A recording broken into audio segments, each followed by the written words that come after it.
Hello students, ये आपका part 9 video इस चैप्टर का। पार्ट 9 वीडियो में प्रश्नावली 1.3 पे है और क्वेश्चन नंबर है 4। कह रहा है सिद्ध करो कि √3 + √4 एक अपरिमेय संख्या है। चलिए हम लोग इसको ऐसे भी कह सकते हैं कि सिद्ध करो कि √3 + 2, √4 का वैल्यू 2 ही ना होगा, एक अपरिमेय संख्या है। अपरिमेय संख्या है, यह हमें साबित करके दिखाना। तो सबसे पहले हम लोग √3 के बारे में बात कर लेते हैं। तो यहाँ मान लेता हूं मैं, माना √3 एक परिमेय संख्या, इसे अपरिमेय दिखाने के लिए परिमेय मानना होगा, परिमेय संख्या है। तो हम दो पूर्णांक a तथा b ले सकते हैं कि √3 बराबर में a/b, जहां a तथा b असहभाज्य है, यानी कि इनका HCF क्या होगा, 1 होगा। a और b का HCF क्या होगा, 1 होगा। यानी ये a/b किसी परिमेय संख्या का बहुत ही सरलतम रूप है, पूरा सरलतम रूप ये लिखा हुआ है। यहाँ दोनों तरफ वर्ग करते हैं, दोनों तरफ वर्ग करने पर चलिए, तो √3 का स्क्वायर बराबर में हो जाएगा a/b का स्क्वायर। तो यहाँ हो जाएगा 3 बराबर में a² / b²। उधर ले जाके गुना करते हैं, तो यहाँ से हो जाएगा 3b² बराबर में a²। यहाँ थोड़ा इसका मीनिंग समझ लो। अगर मैं 3 को a² में भाग करूं तो क्या प्राप्त होगा, b²। यहाँ देख रहे हैं कि a एक पूर्णांक है और पूर्णांक का वर्ग एक धनात्मक पूर्णांक होगा। धनात्मक पूर्णांक में 3 से भाग करने पर एक धनात्मक पूर्णांक ही प्राप्त हो रहा है, क्योंकि b भी आपका पूर्णांक है। यानी जब धनात्मक पूर्णांक प्राप्त हो रहा है, यानी ये इससे पूर्णतः विभाज्य है, इसलिए a² 3 से विभाज्य है। 3 से विभाज्य है, a² क्या है, 3 से विभाज्य। जब 3 से विभाज्य है, अतः a 3 से विभाज्य होगा। अतः a 3 से विभाज्य होगा। अतः a जो है आपका 3 से विभाज्य होगा। अब यहाँ पे मान लेते हैं, माना a बराबर में 3c, जहां c एक पूर्णांक है, जहां c क्या है आपका, एक पूर्णांक है। चलिए अब इसमें रखते हैं 3b² बराबर में a की जगह पे 3c। चलिए 3b² बराबर में 9, 3 3 9 हो जाएगा, 9c²। ठीक है, 9c²। 3 को उधर भाग में ले जाते हैं, तो यहाँ से b² बराबर आ जाएगा 3c²। यहाँ थोड़ा इसका भी मीनिंग समझ लो। यहाँ b² में 3 से भाग करने पे क्या प्राप्त हो रहा है, c², एक धनात्मक पूर्णांक प्राप्त हो रहा है। यानी कि b² 3 से विभाज्य, इसलिए b² 3 से विभाज्य है। 3 से विभाज्य है, b² 3 से विभाज्य है। अतः b 3 से विभाज्य होगा। अतः b 3 से विभाज्य होगा। तो यहाँ क्या देख रहे हैं कि a भी 3 से विभाज्य है और b भी 3 से विभाज्य है। इसलिए a तथा b का एक उभयनिष्ठ गुणनखंड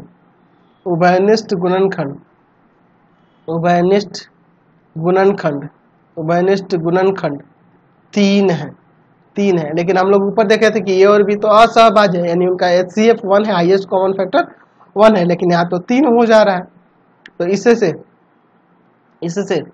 इस कथन का विरोधाभास प्राप्त होता है कि a तथा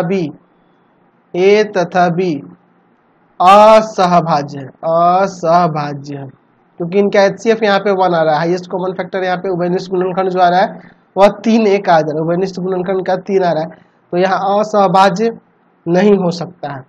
ठीक है, इसलिए हमारा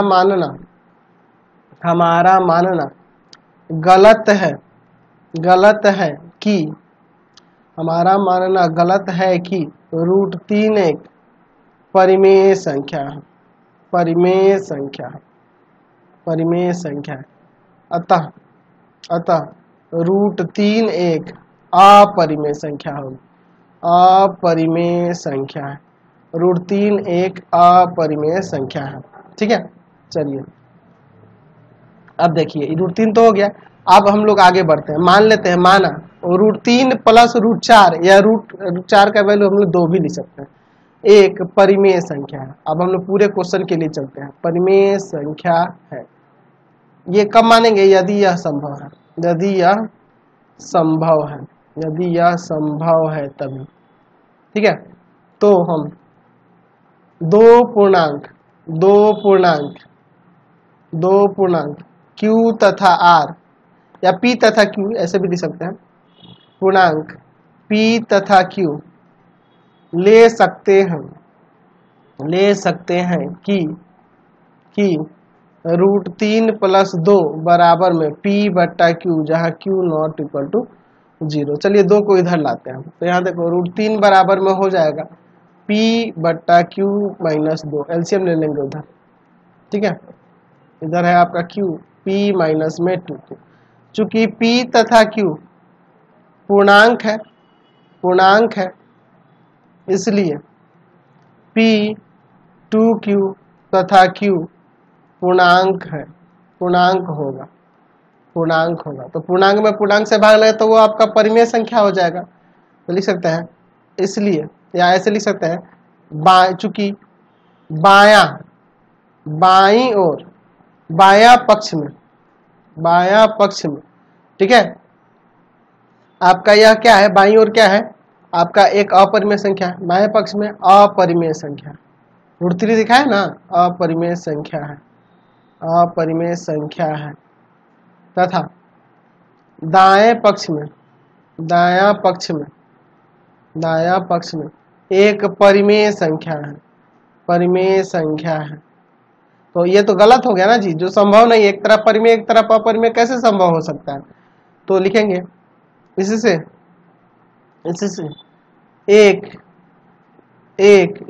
एक विरोधाभास प्राप्त होता है, इससे एक विरोधाभास प्राप्त होता है। ठीक है, एक तरफ अपरिमेय एक तरफ परिमेय, इससे तो विरोधाभास प्राप्त होता है ना जी, हो गया। इसलिए हमारा मानना गलत है कि √3 प्लस 2 एक परिमेय संख्या है। अतः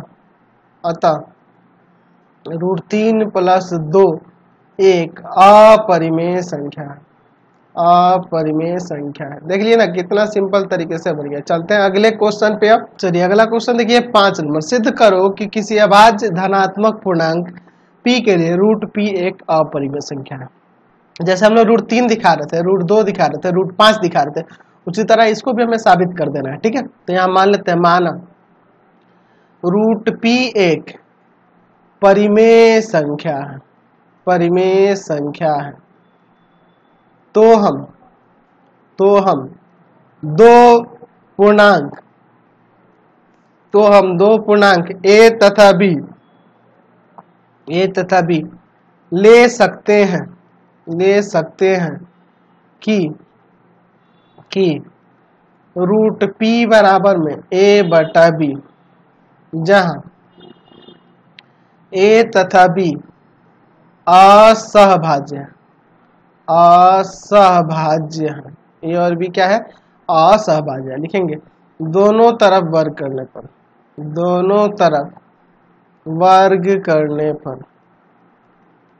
तो √p का स्क्वायर बराबर में इधर हो जाएगा a बटा b का होल स्क्वायर।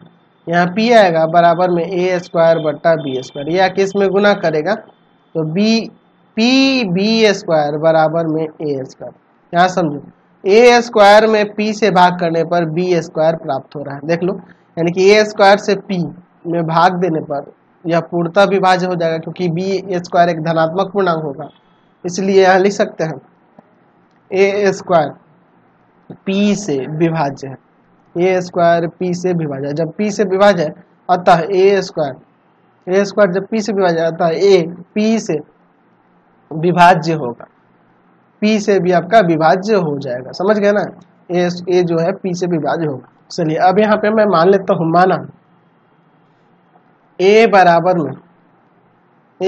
में PC यहाँ P दिया हुआ है PC, जहाँ जहाँ C एक पूर्णांक है, C एक पूर्णांक है, तो यहाँ हो जाएगा PB² बराबर में एक जगह PC का स्क्वायर, तो PB² बराबर में P² C², ये जाएगा भाग में, तो यहाँ से आपका मिल जाएगा B² बराबर PC²। यहाँ भी समझो, अगर मैं B² में P से भाग दे दूँ तो आपका C² प्राप्त हो रहा है, इसलिए B² P से विभाज्य है, विभाज्य जब P से विभाज्य है, अतः अतः अतः B P से विभाज्य होगा, विभाज्य होगा, B भी आपका P से विभाज्य होगा, जब उसका वर्ग विभाज्य हो रहा है तो B भी A से विभाज्य हो जाएगा, इसलिए A तथा B का एक उभयनिष्ठ गुणनखंड, उभयनिष्ठ गुणनखंड, उभयनिष्ठ गुणनखंड, एक उभयनिष्ठ गुणनखंड P है। P आपका उभयनिष्ठ गुणनखंड है, क्योंकि A में भी P से भाग नजर आ और B में भी, है ना। तो इससे इस कथन का विरोधाभास प्राप्त होता है कि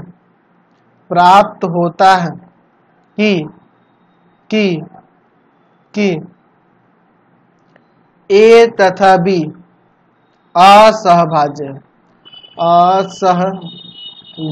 है।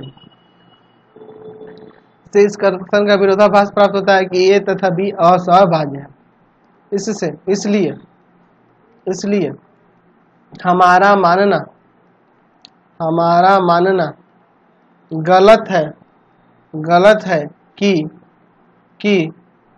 हमारा मानना गलत है कि रूट P एक परिमेय संख्या है, रूट P एक परिमेय संख्या है, ये गलत है। अतः रूट P एक अपरिमेय संख्या है, अपरिमेय संख्या है, यही ना हमें साबित करना था, हमने साबित करके दिखा दिया। चलते हैं अगले क्वेश्चन पे। चलिए अगला क्वेश्चन देखिए 6 नंबर क्वेश्चन। देखो 6 नंबर में देखो कह रहा है दिखाओ कि निम्नलिखित संख्या है अपरिमेय संख्या। पहला क्वेश्चन आपको मैं बता दिया हूँ, क्वेश्चन नंबर 3 है इसी प्रश्नावली का, यह भी वही है, यह भी वही है, तीनों क्वेश्चन नंबर 3 में, खाली हमें इसे देखना है। तो सबसे पहले आपको यहाँ क्या साबित करना होगा कि रूट 5 एक अपरिमेय संख्या है। तो मैं क्वेश्चन नंबर 1 में आपको बताया था कि रूट 5 एक अपरिमेय है, इसको साबित करना। तो यहाँ लिख देता हूं मैं, सबसे पहले यह दिखाएं या यह साबित करें, यह दिखाएं कि रूट 5 एक अपरिमेय संख्या है। पहले ये आपको दिखाना होगा, अपरिमेय संख्या है, रूट 5 एक अपरिमेय संख्या, इसे आपको दिखाना होगा। अब इसके बाद आगे का मैं बता रहा हूँ, ये आपको क्वेश्चन नंबर 1 में मैं बताया था ना रूट 5 एक अपरिमेय संख्या, वही चीज यहाँ दोबारा से दिखाना होगा। अब देखिए इसके आगे मैं बताता हूँ, मान 3 माइनस रूट 5 एक परिमेय संख्या है, एक परिमेय संख्या है, तो हम यहाँ लिख देते हैं यदि यह संभव है, परिमेय संख्या है यदि यह संभव है, ऐसे लिख सकते हैं। तो हम दो पूर्णांक P तथा Q ले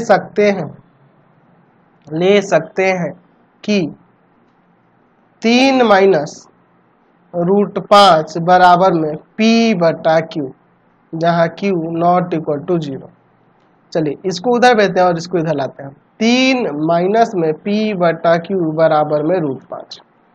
यहाँ देखिए, यहाँ एलसीएम ले लेते हैं, Q 3Q माइनस P बराबर रूट 5। चूंकि P तथा Q पूर्णांक है, P और Q पूर्णांक है, इसलिए 3QP तथा Q भी पूर्णांक होंगे, ये भी आपके पूर्णांक होंगे। चलिए ये जब पूर्णांक होंगे तो यह आपका परिमेय संख्या हो गया और यह आपका अपरिमेय संख्या हो गया, ठीक है ना जी। ठीक है, तो यहाँ लिख सकते हैं, चूंकि यहाँ देख रहे हैं कि बाएं पक्ष में परिमेय संख्या है, परिमेय संख्या है, और दाएं पक्ष में या दायां पक्ष में, दायां पक्ष में अपरिमेय संख्या है। अपरिमेय संख्या है ना जी, √5 अपरिमेय संख्या है। इससे एक विरोधाभास प्राप्त हो रहा है, विरोधाभास प्राप्त हो रहा है, प्राप्त हो रहा है ना। इसलिए हमारा मानना गलत है कि 3 - √5 एक परिमेय संख्या है, परिमेय संख्या है। अतः 3 - √5 एक अपरिमेय संख्या है, अपरिमेय संख्या है। हमने इसे साबित करके दिखा दिया, समझ गए। तो ये आपका एक्सरसाइज कंप्लीट हो गया। आपको करने क्या होंगे, हमारे 3 चैनल हैं, तीनों चैनल को सब्सक्राइब करेंगे। पहला है path finder classes Chhapra, path finder classes Chhapra, path finder classes Chhapra. दूसरा है भारती भवन, भारती भवन रविकांत सर, रविकांत सर। और तीसरा चैनल है रविकांत सर के नाम से। यही 3 चैनल है, तीनों चैनल को सब्सक्राइब करेंगे, इसके वीडियो को लाइक शेयर करेंगे, और इससे रिलेटेड वीडियो के लिए सीधे डिस्क्रिप्शन में जाएंगे और इससे संबंधित नोट्स के लिए www.ravikantsir.in पर जाएंगे। वहां से आप सभी क्लासेस के नोट्स को डाउनलोड कर सकते हैं।